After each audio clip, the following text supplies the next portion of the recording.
for a lot of people that do these contracts, they are so bored because even though you work every day, you also have a lot of free time, and they're so bored that they find things to do, aka they spend money, or like they don't have expenses, so they take that money and they buy like expensive things that are even more expensive because they're buying them in Dubai. And they wind up getting to the end of the contract and they're like, shit, man, like I don't even have that much of the money that I made here because I spent so much of it on like distracting myself from how shitty this situation is. Welcome to another episode of the DP Podcast. I'm your host, Daniel Pinto. And my guest today is a friend that I actually recommended on for a gig in Dubai and Abu Dhabi. His name's Eli Cherry. And, he was kind of the black sheep when he joined the band, and we weren't really too keen on him. We kind of were not wanting to spend time with him. We found him a little annoying, but, with time he grew on us, and he became a very integral part of our group. But, this interview, we do talk and touch on that, but we mostly focus on his background. We talk about what he thought of his experience in MI, and he brought up some points that I didn't really think about that I thought were pretty interesting. And then we get into a little bit about how we met, and we kind of end the journey with us arriving in Dubai and all the craziness that had happened. So without further ado, let's start the show.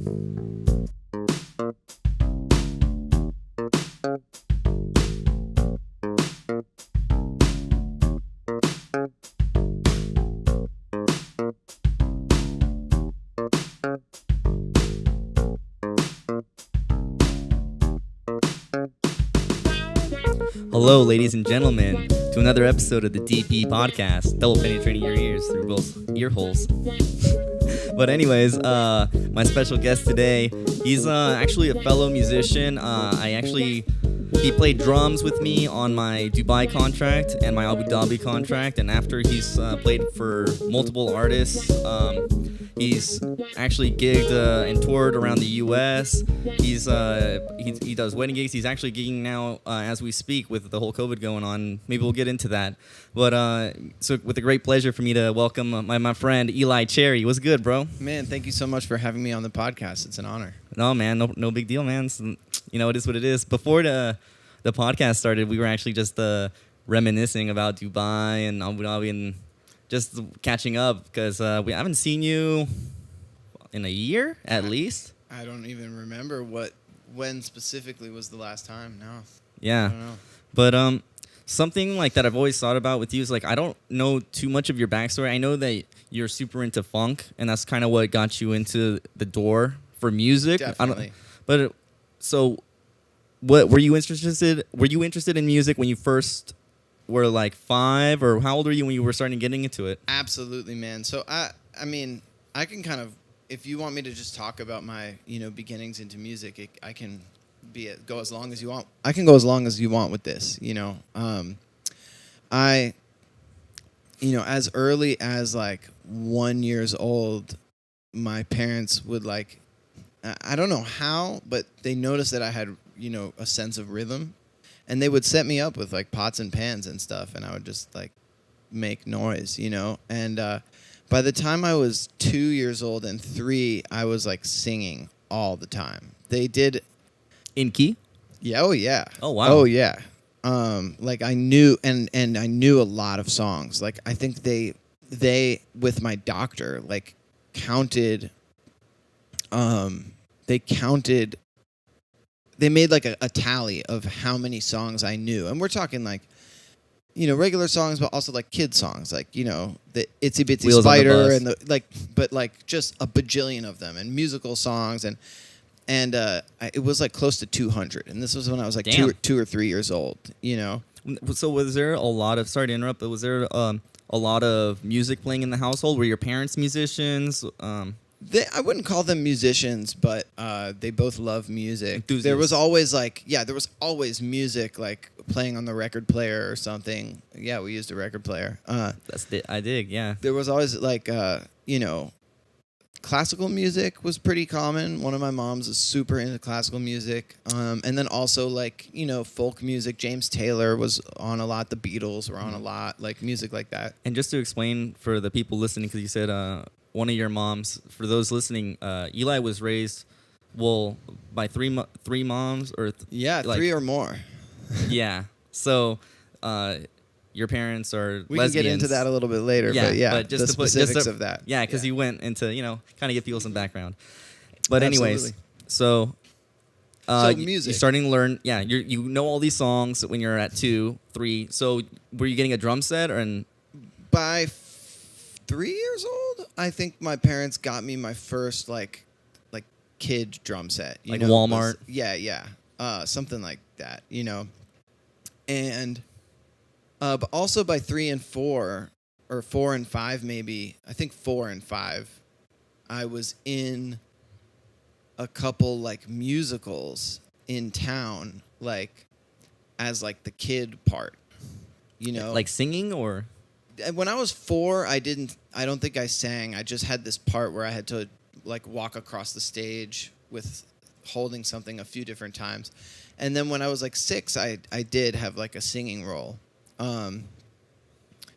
And I was kind of like, I played drums and they just knew I was musical, but a lot of my stuff was all about like I was just always singing, And what were you listening to? Because you mentioned earlier that, well, one of your mothers influenced you with classical music, but you were obviously saying that you knew the lyrics to a lot of these songs. So, what was kind of pulling or grabbing you at that time? Well, it was probably musical I mean, look, I don't really remember like specifically liking certain things at that age, but like my other mom's from New Orleans, so it was a huge variety. I mean, we were listening to a lot of folk and James Taylor and the Beatles, but also like Dixieland jazz, which is like New Orleans style second line stuff, and Zydeco music, and damn, that's pretty cool. that's just what we were listening to, but like around the house. But yeah, I started playing drums, and I had like drum lessons. I'm making quotations with my fingers as I say drum lessons, because you're like 4 or 5. Like really, you can't really teach that kid all that much. You just kind of babysit them while they play and play with them. But I had like drum lessons, and the teachers would always like quit teaching me after like not even a year. Like I went through a lot of teachers because I was too ADD and like they couldn't handle it. Really? Yeah, that's a very musician quality. You could ask my parents about it. Like I went, like the teachers kept quitting. Was this also in your like elementary school? Like, did it affect life outside of the music classroom? I mean, we could do a whole episode on like the psychology of the ADD brain. I've done a lot of reading about it, and also I just have a lot of personal experience. Okay. But to get back to music, Yeah. my roots come from, the first music that I remember gravitating towards myself is funk music. And that, I think, really occurred around 7 years old. I was in a little ensemble at the music school, like the local music school, and I was just in the ensemble playing congas. Okay. And the group after me, which was probably like 4th or 5th graders, I was in 2nd grade. The group after me would always, like, I would leave the room and I would hear them start playing, before I would like leave the like waiting area, and they were always playing this song that I was only 7, but I would like get like You were into getting it, down. I was like get really into it, and it turned out to be Chameleon. Oh, Herbie Hancock. And I wound up like, asking if I could like play with them once, and I played, and then I was like, what's that song? And he said, it's Chameleon. And one of my moms, like, she knows music. She was like, oh, Herbie Hancock, you like that? And so then she like went, and she was always very receptive to like, what is he gravitating towards? And then like, whatever that is, I'm going to go on LimeWire and download like everything related to that, and just like put it on CDs for him to listen to. Damn, she loved you. She's like, I want to give my laptop or computer 8s for my son. Yeah. So right. Pretty much. So yeah, like if you met 8-year-old Eli and you asked him who his favorite band was, he would have told you Herbie Hancock. Interesting. Not because I knew Herbie's whole catalog, but because I listened to The feeling it gave you. I listened to Headhunters, that album. I listened to Sly and Vein Melter and Watermelon Man and Chameleon, and I listened to them thousands of times. you know. And then as I got a little bit older, I discovered Tower of Power, and all of this discovery, it came from my mom being like, "Oh, he likes funk. Let me just like give him more funk music." And so, and she gave me a lot of stuff, and some stuff I gravitated towards, and some stuff I didn't. But the big ones were like, this is when I was maybe 9. The big ones were Parliament Funkadelic, Tower of Power, Herbie Hancock, Prince? the Gap Oh, Band, the Gap Band? the Yeah, that's a Gap good one. Band, the Brothers Johnson, and there was more stuff, but it's eluding me right now.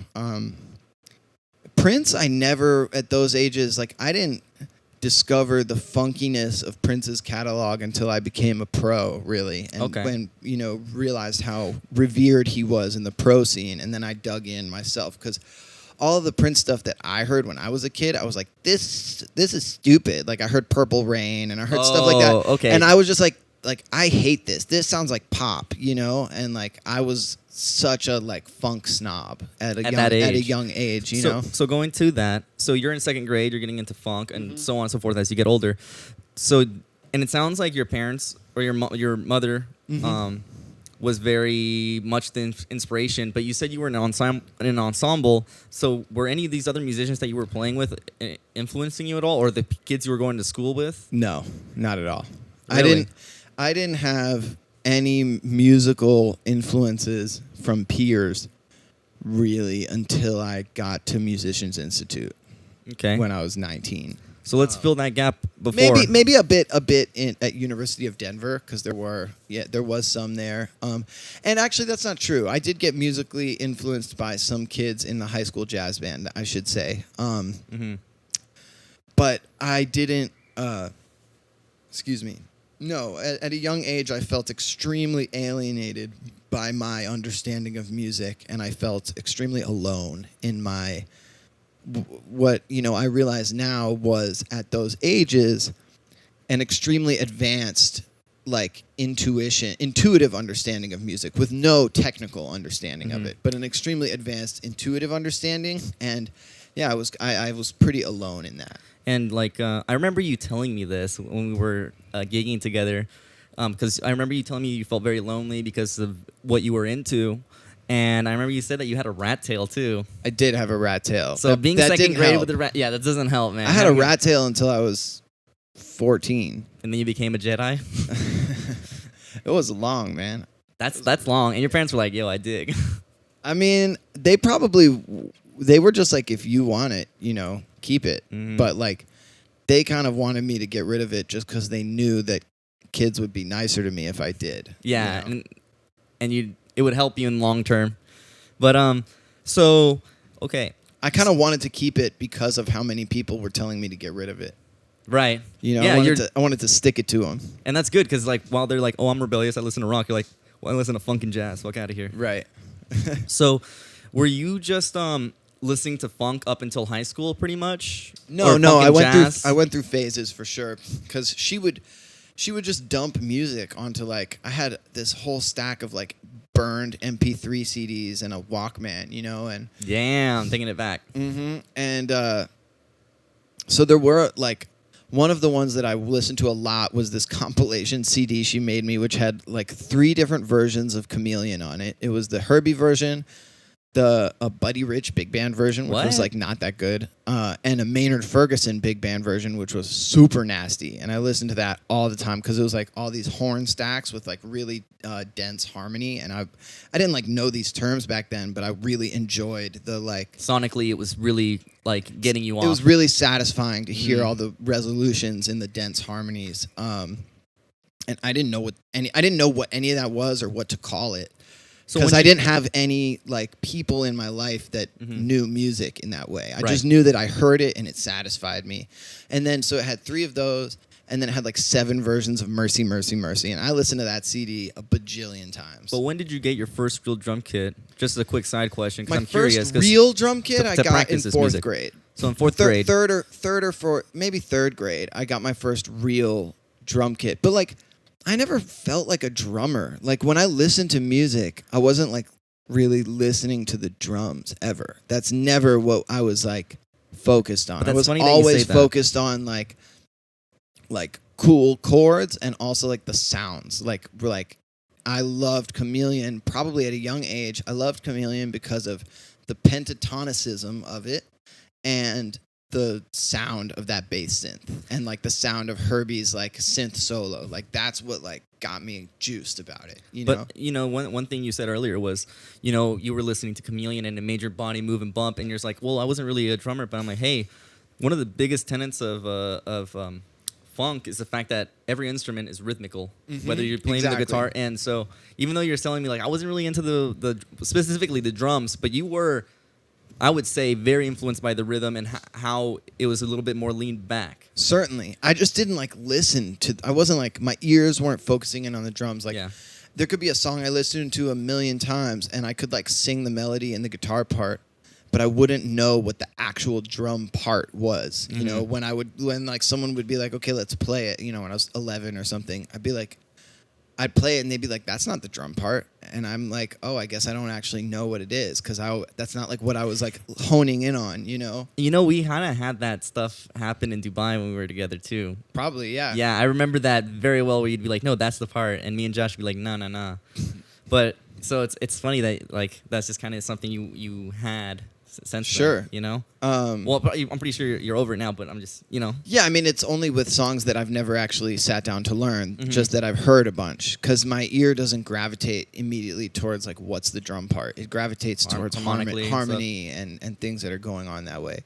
But so to get back to phases, no, I wasn't like only into funk all the time. I got really into I definitely was into classic rock for a while. Oh, okay. Like the Beatles, you said earlier. Yeah, I actually wasn't like into Led Zeppelin. I didn't appreciate the Beatles until Dude, don't I tell got anybody. That's embarrassing. Until it got a lot older.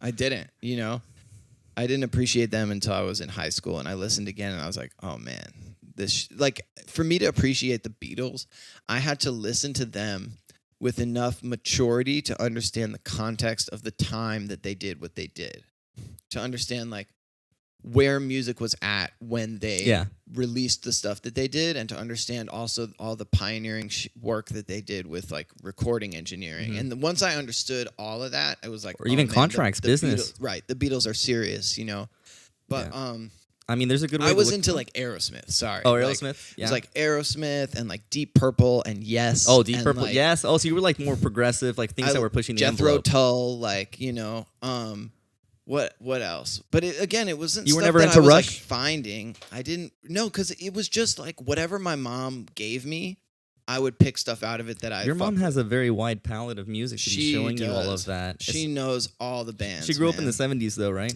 She was born in 1950. And so she grew up in the 60s. And but I mean, she's still 20 by the time the 70s roll around. Exactly. She was like prime age to remember all of that stuff, and she went through a lot of phases herself in terms of what she listened to. And she doesn't fall far from the tree. She did play guitar. She's actually a great acoustic guitar player. Oh, really? Yeah, like fingerstyle stuff, and she's great. She just doesn't ever play anymore. But she's amazing, and she has a very beautiful voice as well. She used to write songs like back in the day when she was playing guitar all the time and writing songs. And so that's where you get it from. I mean, you got to give her some credit.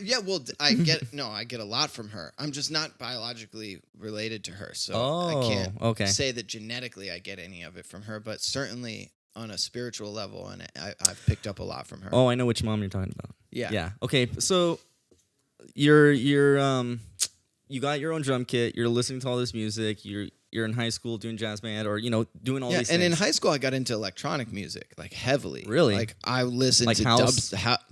More like dubstep than house. Like I liked shit that had like really crazy sounds.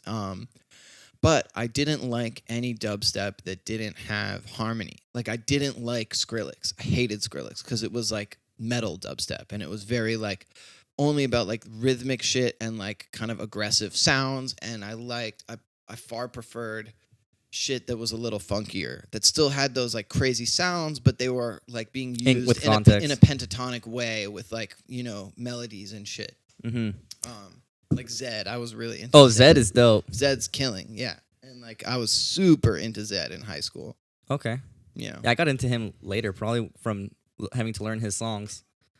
Zed is killing. Yeah. Yeah. Yeah. No, I like. Alicia Cara song, that Clarity song. Yeah. Yeah, like, all that stuff. But so were you thinking, because, like, okay, you're doing all this stuff with music, but was it ever in the back of your mind, like, oh, I want to do this as a living? Or were you kind of like, oh, I'm studying in school, I'm trying to be, because after high school, as you were saying, you went to University of Denver. Mm-hmm. So was it for music? What were you studying? It was for music. I was there as a Bachelor of Music in Performance in the jazz program there. So at what point were you thinking, this is what I want to do for a career, or maybe as a teacher? What were your thoughts? Well, I was very naive. I mean, and I like to think that I still am, but I didn't know anyone who had made a career out of music, ever. I'd never known someone to do that. I just knew that it was something people do, because obviously, like, I would watch TV and there'd be a drummer in the awards show or something and be like, that's what I want to do, you know? And so, or I'd watch, like, the Naked Brothers Band on Nickelodeon. Wow. I didn't really watch that show, but I would, like, see ads for it or see it come on after a show. You saw the image and the idea of it. Yeah, it was just like people play music, like, it's clearly something people do. But I am somehow closed off to knowing anyone in that world at all. Like, I just didn't have any contacts or connections or know anyone who had done that besides, like, an educator who was, like, teaching me, which to me was, like, not it, Yeah. But I knew that I wanted to know those people so I could figure it out, and I believed in myself. So how old were you when you were getting these ideas? In high school, High school. I mean, before high school for sure, but I didn't before high school. Like, you weren't dead set on it. I didn't have a concept of, like, what a career means, like what that is. I just thought about doing things. I didn't think Hanging about, out like, with friends, working. I was like, oh, I want to play music on the TV show, not thinking like, oh, I want to, like, get paid to play music on the TV show. And yeah, I knew that there were college programs where you could study music, and I just figured, okay, like, that's what you do to, like, get to the next level to where you can accomplish those things. Like, what else am I going to do? Where else am I going to learn what it takes? I don't know anyone, so I got to go to college to learn that stuff. And your parents, I mean, they were very much, when you were growing up, like, kind of helping you, push you in, like, whatever direction you wanted to. So I feel like they would be very supportive of you to make that decision. In a way, yeah. I mean, they didn't want me to go to music school. Oh, well. Was it difficult, or? Well, they wound up being supportive of it. I just don't think, because I think they believe more strongly in the principle of, not telling your child what they should do with their life, but helping them to do what they think they want to do with their life. But and they believed in that as a core principle, but I also think that they would have been like, they were like, shit, he wants to do music, like, yeah, like, it's like yeah, like, it's like, hey, like, but not like, oh, we're going to make him do something else, yeah. It's just like, we might have to babysit him a little longer. Right. And so you decided to go to... I decided to go to University of Denver. And why there? Out of all the, like, USC or Berkeley or whatever? Well, I didn't get into USC. I could have gone to I got in halfway to USC. I got into the school, but not the music school. Oh. Because I applied to I don't know if I would have gotten in if I didn't do this either, but I applied to a very specific program at USC, which was fairly new at the time. It wasn't brand new, but it was fairly new. Called the Popular Music Program. And it was more contemporary, and I didn't have a degree of, like, pro music education at this time. I hadn't, like, shedded my chops or my rudiments or, like, my hands. And you hadn't done any gigs or anything? I had never done a gig. No. Wow. Okay. But I applied. I didn't get in. I think they only accepted, like, 1 or 2 kids per instrument every year out of like hundreds of applicants to this program. And I got into the school, but I didn't get scholarships. So I could have paid. I could have gone into a fuck ton of debt and gone to USC and then applied to the music program I wanted to apply to again, like, the next year. In my sophomore year, I would have just been going and taking general eds, and I would have had to apply to the music school again. Okay. So obviously I didn't want to do that. And I didn't have the money to do that. So Denver And I was the didn't get next- into University of Miami's music program. They have a good one too. They do. I got into Berkeley, but Berkeley was like home. Yeah, You know, 'cause you're I'm for the- from Boston. Yeah, the people listening, he's born and raised in Boston. And I'm from Boston. Like Berkeley's campus is like a 45-minute walk from my house, you know? Like, so I wanted to I felt like my whole existence was in Boston, and I felt sheltered from the real music world. You know, I didn't feel like I had any connection to that. So I was like, I gotta leave and find that. Side note: Aerosmith's also from Boston. I know, yeah. There's Yeah. a lot of shit from Boston. Lettuce is from Boston. Yeah, My favorite Extreme too. band, you know, like Yeah. But anyways, back to it. Sorry. but I just didn't wanted have to the bring that up. network, you know. I didn't have the network, so I went to University of Denver because they gave me a good scholarship, and I could go there without going into A debt. music scholarship or Both music and Oh, okay. academic. Cool. I had really, really strong test scores in high school. I got like a 2090 on my SAT, and I got a 34 on my ACT. Damn, 2090. That's really good. A 34 on the ACT is like the 99th percentile of like everyone who takes it. So I kind of was able academically to get into most places. Especially if you're trying to go to the West Coast. Yeah. So they gave me a good scholarship, and I went. And I only applied to 5 schools. Because I didn't know which schools were gonna have good music programs. Like You did pick some good ones. the though. way I figured it out was by Googling like on college websites, like what schools have good music programs. Like I had never heard of North Texas, you know? Yeah, I had never. Which is the big game right now for Yeah, those listening. I That's- didn't know that USC had such a good music program. I mean, I knew it was good, but I didn't know it's an awesome music program. I didn't know about UCLA having such a good music program. I didn't know about I know people who went to University of Michigan and got, there was a killing music scene there. What's the one in New York? the new school? No. With the J. Juilliard. Juilliard. Juilliard is big for classical. I Yeah. mean, that I knew about, but so I went to University of Denver, and How long were you there for? just not even a year. I was there from September to June. Okay, and then why were you there for just a short period? I mean, you had a scholarship, you had everything lined up. Were you just like, this isn't the vibe? It was, yeah. I mean, a lot of it was I got there, and no shade to any of my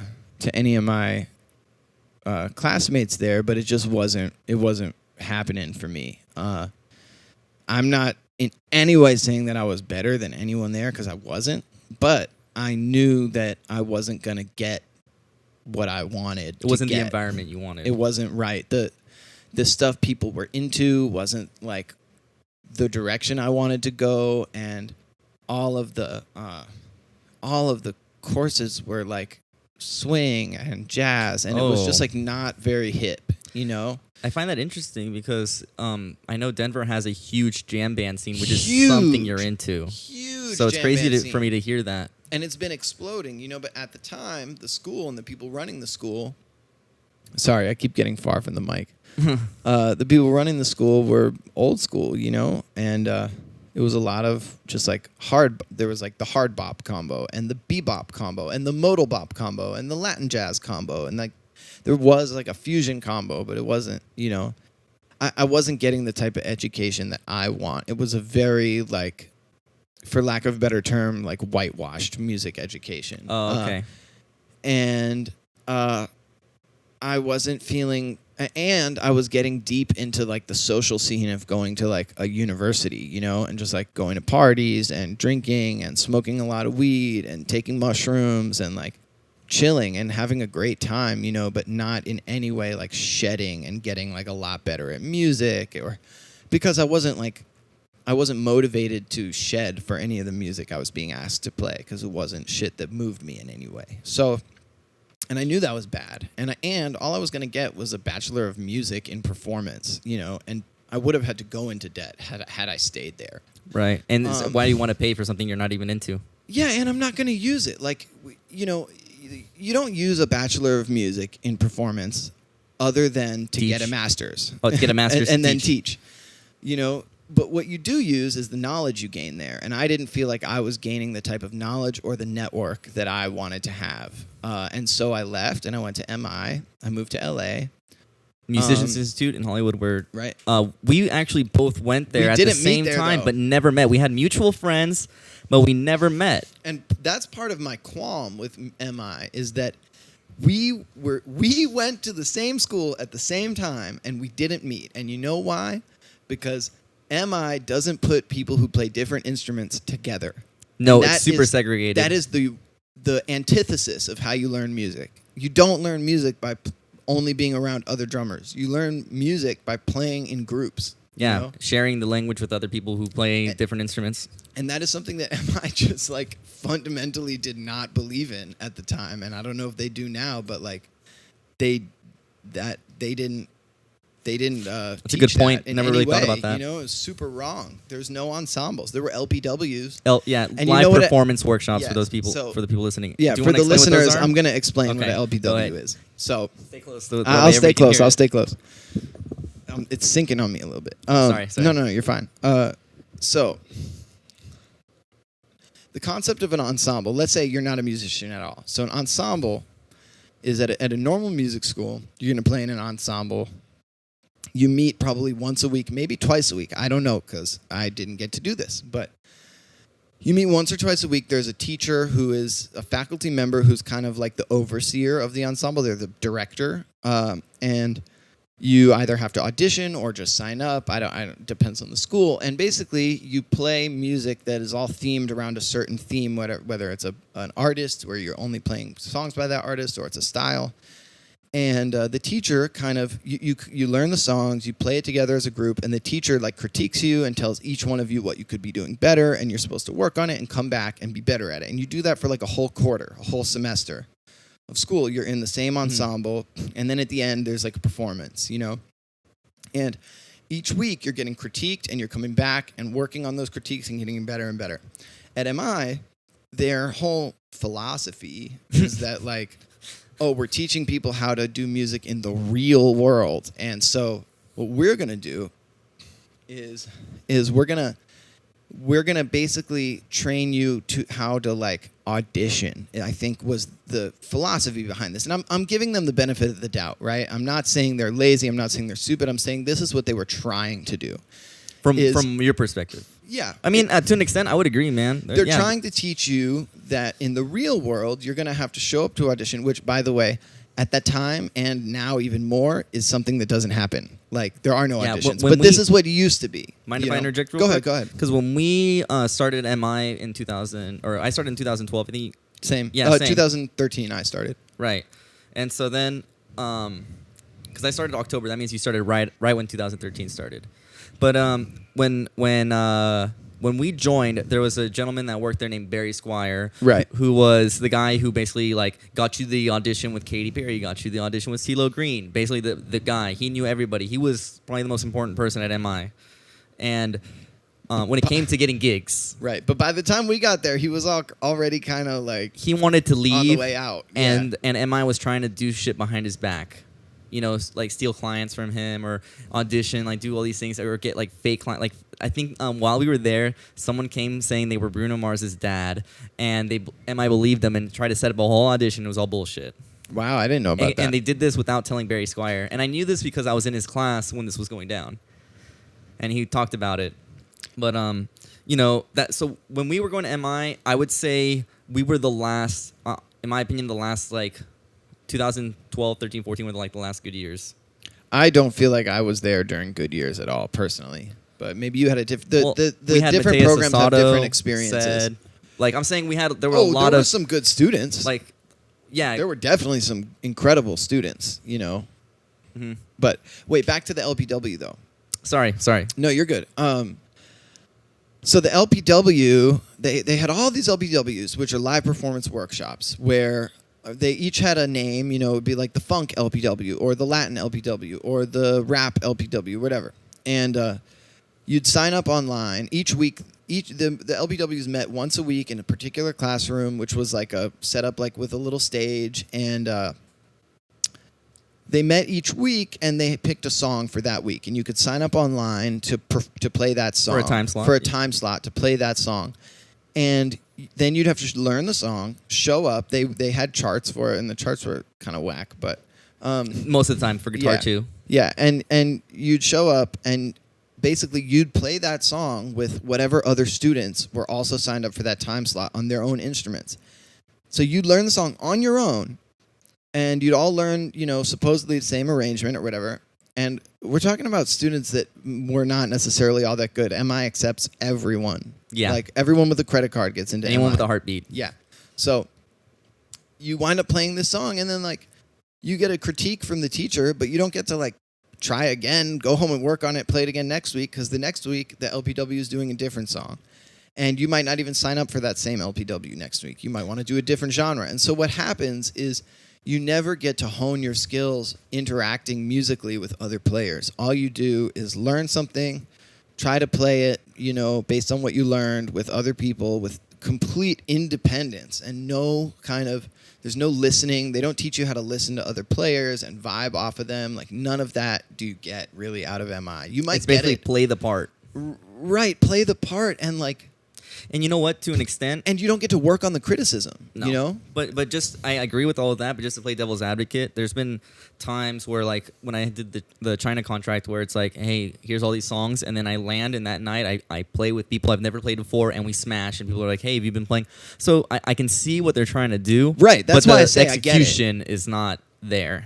Not at all. I mean, you learn how to play the part when you play in an ensemble with a group for 10 weeks straight also, because the teacher will just be like, hey man, you're doing too much, play the fucking part.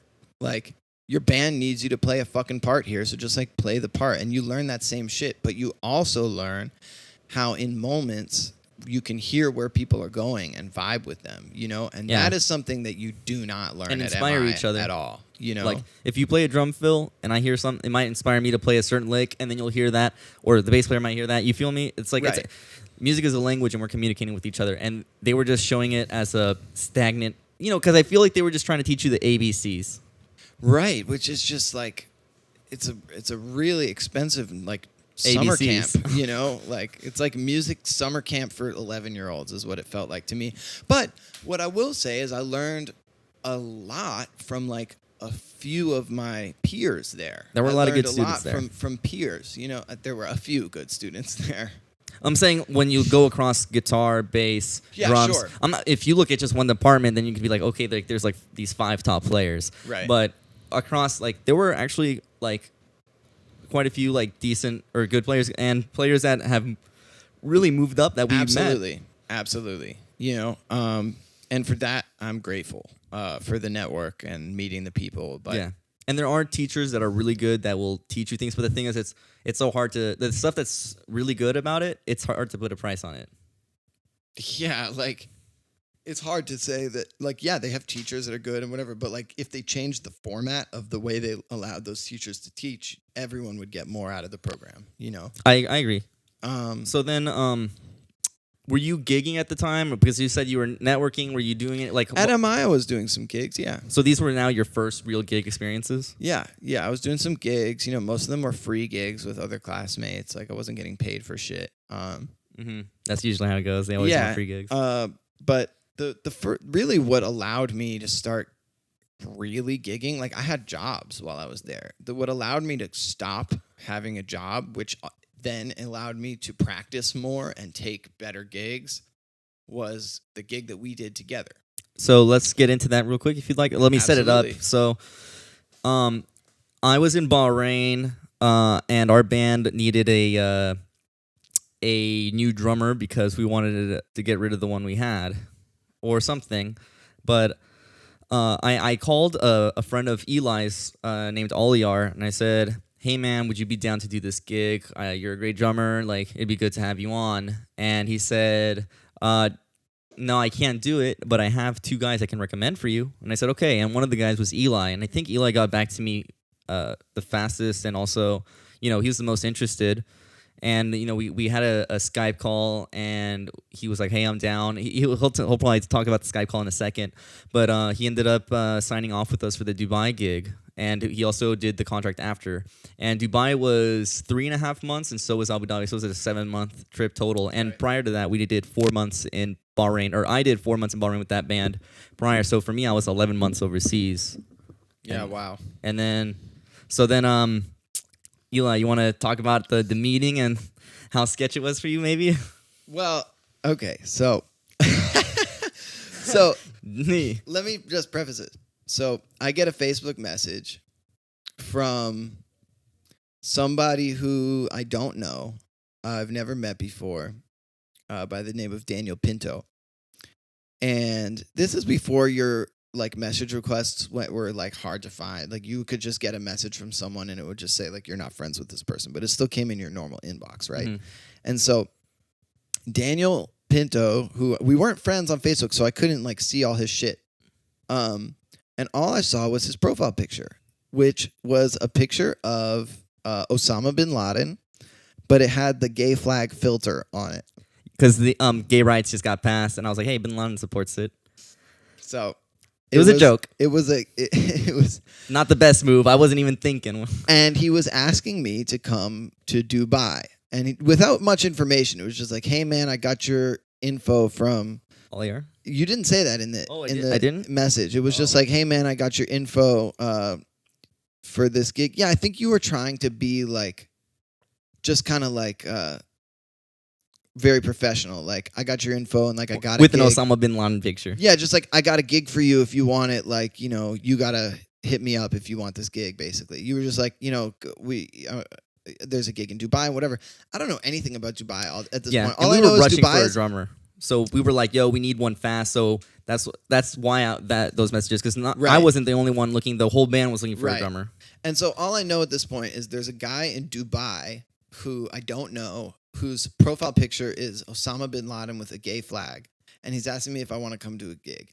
And my first thought is this is a scam. yeah. That My first thought is understandable. there's no gig. This is a scam. Like, I shouldn't even bother replying. It's just like one of those scam emails where they tell you you won money or something, you know, and then they ask for your credit card information and then they take money. So, you know, so I was just like, this is probably just one of those scams, whatever. And then like the next day, Aliar hit me up and was like, hey man, I recommended you for this gig. This guy, Daniel Pinto, he's like a guy from LA. And I was like, oh, okay, this is still weird, but I guess it's not as like a scam. And so I hit Daniel up and I was like, yeah, you know, what are the details? What's the pay? What's the contract? What's the time? Where is it at? And I thought a lot about it. And again, the contract was for 3 months. And I eventually accepted. But what I didn't know is that 3 days before my flight was supposed to be, I would receive my actual itinerary. So they were like, I accepted it and I signed. I think I signed. And I was waiting for Dev, the band leader, to send me my flight information and my itinerary. And I knew the date I was supposed to leave, but I never had like an official like flight itinerary or anything to go off of. And I was packing and putting all my stuff into storage. Like, I'm going to Dubai for 3 months, blah, blah, blah. And I finally, and I'm bugging him, like, send me the itinerary. But I don't know, like, at this point, I'm afraid of being like too pushy because I don't know anything about the professional music Yeah, world. because this is your and, like, first like real gig. yeah, like I don't want to be like come right off the bat being that guy who's like asking too many questions and blah blah blah. You know, I just want to do the gig, be professional, act like I've been here before. But I'm also in my head like I don't have any information. And so finally he sends me the flight itinerary. That's so Dev though. Dev is the latest dude. Just putting that out there. Yeah, he sends me the flight itinerary, and I'm like, something's wrong because my flight is on November 17th, which is supposed to be, or whatever date it was. I think that was it. November 17th. Wow. And my return flight is supposed to be on like January 17th or February 17th, and it says it's like June 13th, and something must be wrong here. So I hit him up, and I was like, hey man, like, what's up with this return flight that's 7 months away? And he was like, oh yeah, sorry, the contract got changed. It's actually 7 months. Like, it was that simple. He was just like, yeah, it's actually 7 months. Because that's typical. That is so Dev, and I typical Dev. already see him with his smile, just like, yeah, it's 7 months, and he's just like, you He's accept like, it, right? What you gonna do? Yeah, exactly. Yo, Dev, man, I'll have him on the podcast hopefully. And so, but I've already made arrangements to leave. I told everyone I'm leaving for 3 months. I put all my stuff in storage. Like, I'm set to go. So what am I going to do? Like, undo all of that? No. So, like, I went through a few days of like, should I get on this flight? Like, I almost did it. I almost didn't go. But then I I was remember like, you telling me that. but then I was like, you know what? I already made arrangements. I already did all this stuff. Like, I guess I'll just go for 7 months. And I think it was originally 3 months, and I think what they did was, oh, you're gonna be 7 months in Dubai, and then they're like, oh, well, now we're changing it, so we want to do 3 months, and then we went to Abu Dhabi, right? Right. Because oh no, that we were actually supposed to be in Bahrain for 6 months, and then they cut it short, and we were like, oh, we're gonna do 3 months to finish off like 6 months, but it's supposed to be 7 now in Dubai. So you getting your whole flight itinerary, I think me and Josh were like, what? Yeah. But so that was like news for us as well. I think I believe. guys, you guys didn't know that it was going to be till June either, and Yeah. you guys were upset about it. Yeah, because we wanted to go home. Yeah. Yeah. So little Eli I arrives. got there at a bad time because everybody was in a bad mood, and they took it out on me.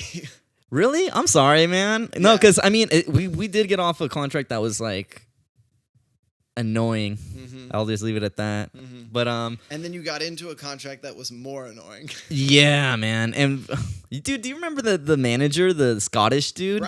Brian. So the manager of the whole hotel, not just the club where we worked, but the whole hotel that he hired us. He was a Scottish dude, and I remember one time we were just eating in one of the American restaurants we could eat at.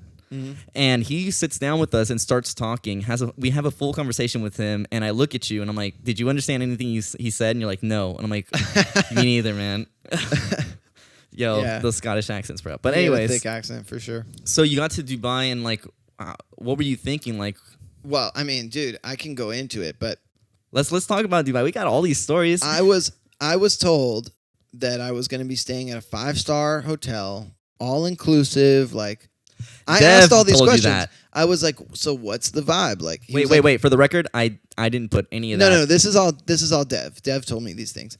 It's going to be a 5-star hotel. Food and drink is all included. Whatever you want. Like, you're going to be good. Just, food and drink included. 5-star hotel. Like, I got the name of a hotel that I was told it was going to be. It looked right. It was like near downtown. And I think it was actually the hotel that the other Rock Bottom was at. Oh, I know what you're talking about. Which isn't a 5-star hotel No, it's either. not. But I It's didn't not. know that. Like, I don't know what's going on over there. But anyway, I had that as like a kind of a baseline of like, this is where I'm going when I get to Dubai. Is like, it's near downtown. I'll be close to downtown, staying at a 5-star hotel. Like, I had an image of what, like, all I know about Dubai at this point in my life is like the Palm Island, and it's a super rich place, and I'm gonna stay at a 5-star hotel there, and food and drink included. Like, I'm gonna be chilling for 3 months, Right. playing sick ass music with good musicians, chilling in a nice hotel. And I get to Dubai, and dude, it took me like 2 hours to even get like my driver, because I didn't have it. No one sent me any information. Oh my God, bro. No one sent me information about like, hey, you're gonna get picked up by this person, and I had to like figure out how to get internet on my phone And once I luckily, got there. And They got like, Wi-Fi there, luckily. yeah, but it took me a minute, and no one was replying to my messages, and I couldn't make like a phone call. And then it was like, oh yeah, this is where your driver is, blah blah blah. Like, I had to go find him. It was like a whole situation. Who responded to you? I don't remember. But you know what's funny is talking about how the whole 5-star. We were actually in an apartment, like an apartment complex that was close to the, I would say 3-star hotel, right? Yeah. And when you got here, talking about how you were like, oh, you're gonna have all these things included. First thing when we get there is we find out 2 of the bedrooms do not have internet, so we have to rock paper scissors for them. Right. Right. And I think Mine had bed bugs. No, but yours didn't have internet, right? Your first room? It didn't, but it did have bed bugs, and so I got the fuck out of there. Yeah, Like, I got bites. Well, the few nights I. But slept why did there. you? But the thing is, when you left, it was because our singer actually got fired, so you went into his room, Right. Which had what? Just like cum rags everywhere. I don't remember. You remember you said there were like tissues everywhere? I don't really remember, but that rings a bell. I walked remember in- you telling me. I walked in and it was like filthy, and there were like tissues everywhere. Yeah. But so anyway, my first inclination that something wasn't right Oh, really? My- Not the Osama bin Laden picture. Well, right. My first inclination was when I got the itinerary and it was off by 4 months. Yeah, and you know what? That means Dev kept that information from us too, which Right. is Or maybe he was surprised by it. Let's give him the benefit of the Yeah. doubt too.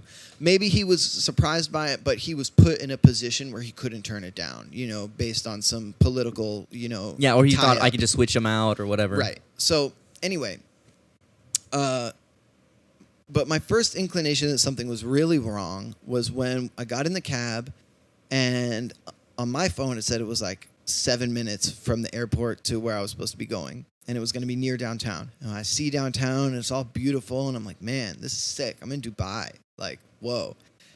And it's nighttime, and downtown's on the side, and we like driving, and then downtown's coming up, and like we don't get off the highway, and I'm like, where are we going? Damn, bro. You're like, wait a second. I'm like, there's a Burj Khalifa. There's now. Whoa. I'm just getting driven by this guy who doesn't speak any English, and I don't have much information from the hotel. It was just You're strapped in for the ride, bro. Just enjoy Right, it. I'm strapped in, and I got my symbol. Or did I have my symbol? No, I didn't bring anything because I was told not to bring anything. I was told like backline is all set, like you're good. Like I don't think they had symbols. Just bring did a they? snare. They had like some ZBTs. They had like one ZBT and like some. I had brought a splash symbol. That's it. So anyway, wait. So I'm driving, and downtown. We go past downtown, and it's getting further and further away, and I'm just like, oh man, where are we going? And Dubai is dark. Like if there's not a city light, it's dark because it's just desert. And we're just like driving into the darkness because that the marina, we're kind of closer to where we were. There's like Yeah. a stretch of nothing between downtown and there. When you're on the highway, and it's like 20-minute drive. And we're driving. I wound up in the car for almost 30 minutes, and I'm like, yo, where I was told I was gonna be is 10 minutes from the airport. So at this point in my mind, everything is out the window. Like I have no idea what I'm getting into. You might not even meet the same band that you talked to. Right. And I get there and I get put in the hotel room, and it's like, all right. And I'm like, okay, this is cool. I'm going to be staying here. And then the next day they're like, okay, we're taking you to where you're staying. And I'm like, oh man, I'm not staying in the hotel room. You're like, wait, what? What do you mean? And so they take me over to the apartments. And I walk in, and my heart just sank. I have to be honest. I was like, God. man, all this time, it was a scam. You were like, wait a second. Like, I just sold my body. I signed a Right. did I really sign a contract for music? I was like, I'm going to be here for 7 months? No way. Like, no way. But ultimately, without talking more shit about it first, I just want to say that I'm extremely grateful for that experience. 100, yeah. And it was very formative for me and ultimately positive, although the vast majority of it, I was depressed and moody. And we all were. And we were talking know. about this before the podcast, that when we were in it, because we were talking about how we were feeling in the moment. There's things that were repressed, and maybe we should talk about it. But I mean, in the moment, we were all very angry. Yeah. Because it's I was in a there's- bad mood. There's so much drama. Yeah. But we had so much fun too. Like I was showing a friend of mine the party when we went to where the British paratrooper got slapped in the face at that party we go What? to. I have no idea what you're talking about. I wouldn't think. Yeah. So we had I'm sure that I was there, but like, all right. So I guess I'll tell this story of how it went down real quick. Or do you mind? You might remind me. No, tell the story. so- it might remind me. So it all starts off. Me and Josh are walking towards first set, and I tell Josh, "Man, I'm gonna pray to God that you get in a fight." And so I prayed, Josh, I hope he gets in a fight because I want to see Josh beat somebody up. You were He's such a big little black dude. instigator when you were there. Yeah. And so then, the rest of the night goes normal. We're drinking. We end up meeting this couple, an older British woman, blonde, right? And then this thicker British dude. You talking about the dude that ripped his pants? Yes. Yeah. Okay. And so then they said, "Hey, we're gonna have a party. You want to come with?" We're like, "Cool, let's go." And then me and Josh are going to get a taxi out front, and this Indian dude starts calling him the N-word. like, because I don't know what happened. I don't remember what happened. And Josh is like, I'm going to beat his ass. Like, F you for calling me that. And the British dude comes in and, like, just puts his arms out and then does the splits, rips his pants. And that was the end of the conversation. That was like, that's one hell of a way to end it. But, yeah, you remember that dude ended up enjoying his girlfriend kicking him in the nuts and getting slapped. I do remember that. It was like a cuckolding situation. Yeah. Like, that was my first, that was like my first time. Like, I didn't know what cuckolding was. And that was like my first time even understanding. Yeah. And like Eli had an afro and someone gave me it was like Dubai Independence Day or something like that. It was, and there were What? like Dubai flags, and like people had it was like a United Arab Emirates like the afro was like some wig that someone put on me that it was the colors of their flag, and it was like a whole. I remember that day was like, I don't know, it was like UAE Day or something. I've got videos of it too. Maybe we'll splice them into the podcast. That'd be funny. But nah. But I mean, what do you want to talk about? Any of the stories when we were in Dubai, real quick, or anything chill? Because I mean, I remember so much stuff going down, but I'm like, where do we even begin? Like, we can talk about the first week. I don't know how to begin, honestly. Like, we could talk for hours about the first week. Like, okay, let's talk about the honestly, first week right now. We could talk for like, okay, the first week. Well, I remember like, because I remember the first week. I remember the first week more or less. I remember having breakfast with Daniel and Josh and asking Daniel to pass me the juice, and he said, "Did you say gas the Jews?" And Eli is Jewish for everybody listening. And I was like, "Excuse me? Like, who the fuck are you?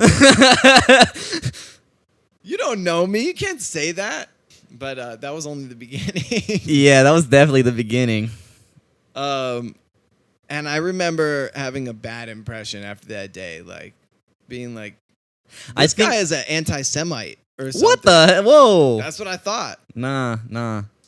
But you know, it's funny because I think like we didn't really vibe with you at first, and you didn't really vibe with us at first. So obviously, it's like, hey, you're the new guy, and you got to settle in, and Right. And also, we got to get used to you. I was also mad at everyone because I thought I had been like swashbuckled into We all were. a false situation, you know, and I was like, fuck these guys. Like, they just fucked me over for 7 months. I mean, you were still getting a paycheck and everything. I mean, yeah.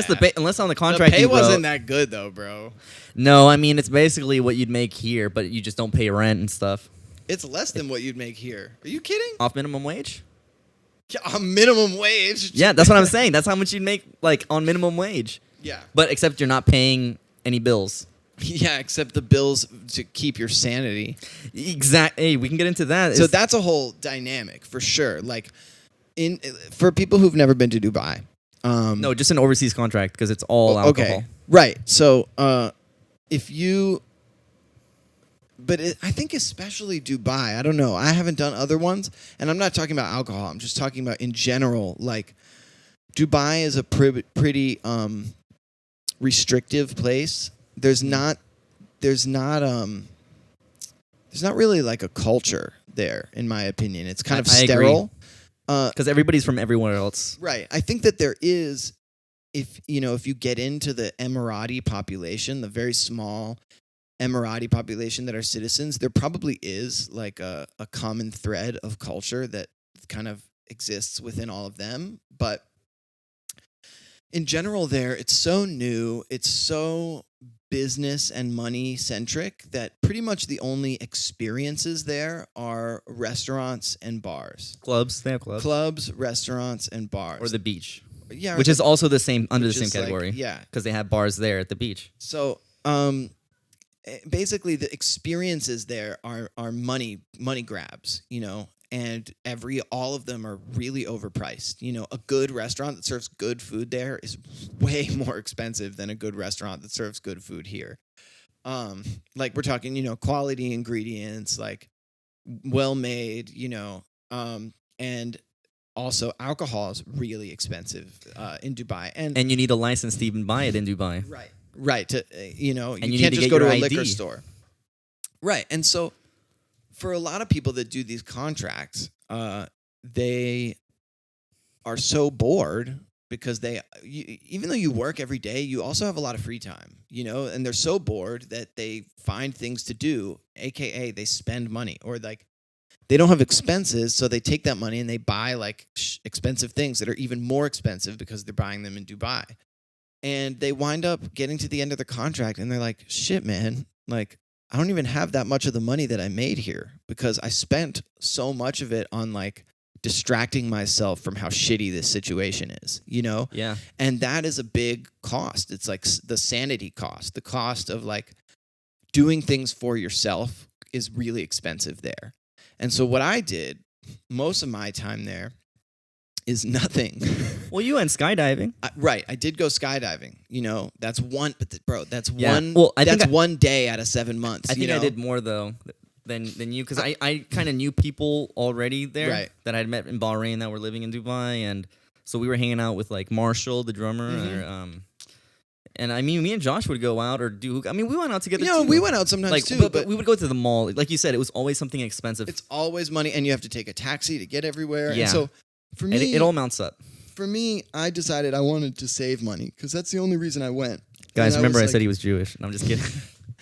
No, and that's the only reason I went. If I was going to come back and not have a big chunk of money, then I shouldn't have gone in the first place. The whole reason I went was to be able to come back with a big chunk of money so that I didn't have to get a job and I had time to really pursue being a professional musician. Have capital to start. Go out to jams, be able to take gigs, be able to take any gig, like, because I was available, and it did enable me to do that. Because I went for 7 months making $2,000 a month, and I came back with $12,800 saved. I spent $1,200 over the 7 months that I was there, and 500 of those dollars were on skydiving. Like, I really pinched my pennies there, which is a hard place to do that, Yeah, and you did. through doing that, I became depressed. I became chronically like bored to the point of like I just would be in my room for like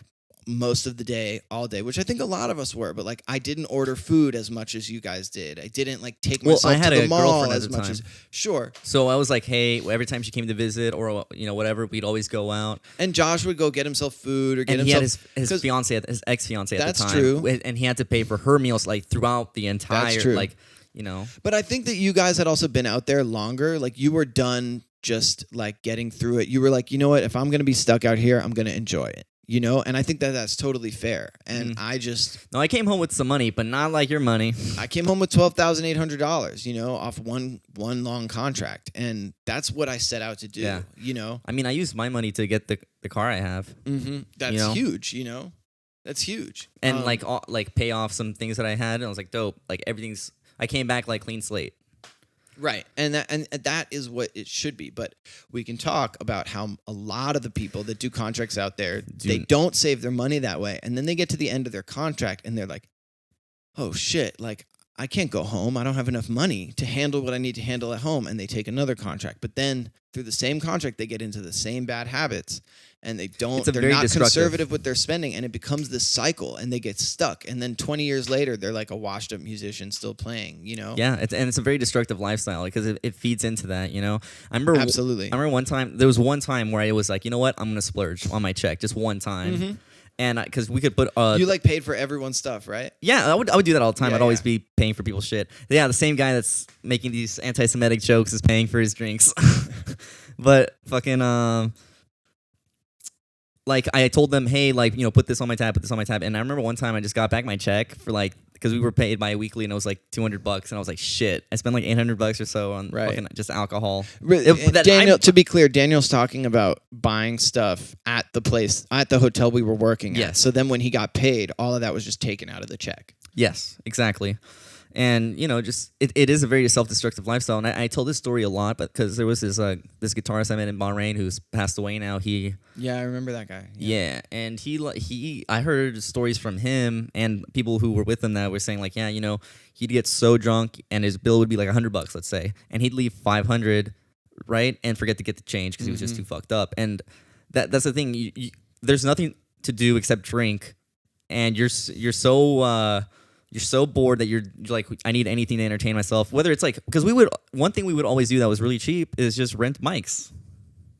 When we were in Abu Dhabi, right there on the pier, you know, that was fun. That was a lot of fun. That was probably my favorite thing to do, and we did it a lot. Yeah. So it's like we look at like how terrible it was, but at the same time there was a lot of ups. Like there were a lot of funny moments that happened. It wasn't as a whole terrible. It was just terrible on any given day. You know, as a whole experience, it was wonderful and beautiful, and there was so much good that came out of it, and so much fun. And but a lot of the fun we were having is fun because of how unfun everything else was. Whereas like it's not stuff that we would necessarily do for fun when we have the options of like going to a beautiful hiking trail like you do, or like, you know what I mean? Like a lot of the stuff we did there is just because that's all that we could do. And so we learned how to have fun with it. And that, I think, in and of itself is a beautiful experience. Yeah. And I mean, how many times did we like, you'd come up to Josh's room, or like how many times did we throw a party or have bottles like ready, you know? Yeah, a lot, you know, but like that's not something I would like want to do in like my regular life. Exactly, you know? not. No, because here, like as soon as I came to the U.S., my drinking went down to 0, and I was like, I'm not addicted. Like I'm good. I don't need a drink. I have alcohol here for my guests, but I don't. I'm like, it's a social drinking, I guess is what you call it. But yeah, I'm not that environment is really bad. And when I went back for China, I definitely saw that, yeah, it's an environment thing, you know? Right. But Eli, we've been talking for over an hour. Wow. Yeah, and I think maybe this is a good place to stop. We're just getting into Dubai. We can. I mean, there's plenty of other things I want to talk about. If you'd love to be on the podcast in the future, sure, love to have you back on. I mean, I don't mind. I don't mind continuing if you want to continue and chop it up into, you know, more than one thing.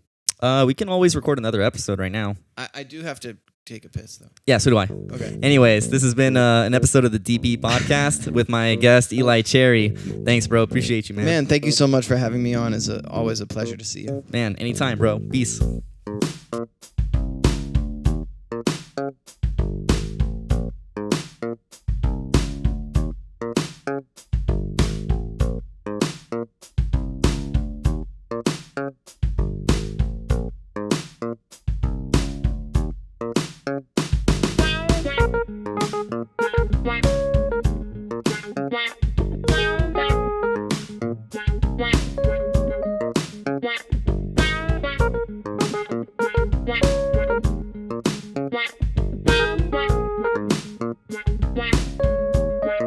Wow.